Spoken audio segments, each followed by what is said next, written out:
Hey guys, in this video we are going to see how we can solve this problem which appears in your VirtualBox, which says failed to open a session for a virtual machine. It can be any virtual machine which you are trying to start and you see this error.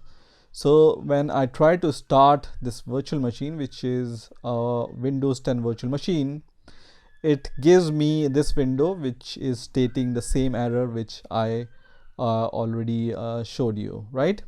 So let's see how we can solve this problem.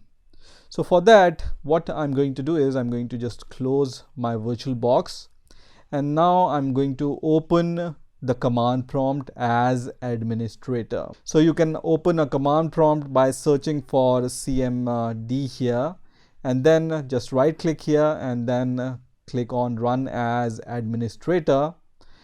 And once your command prompt is open, what you need to do is you need to run this command here.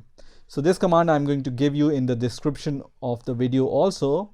So I'm going to just copy this command, and then I'm going to just paste this command here on this terminal, and then I'm going to just press enter, and it says the operation completed successfully. So once it says operation completed successfully, then I'm going to just close this terminal once again, and then once you run this command you need to restart your computer once again.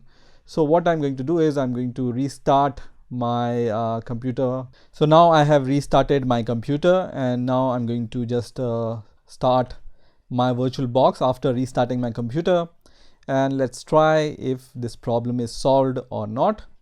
So I'm going to just start this virtual machine, and straight away I can see that this problem is no more coming, and this Windows virtual machine is starting on my VirtualBox. So that's how you can solve this problem in your VirtualBox. I hope you've enjoyed this video, and I will see you in the next video.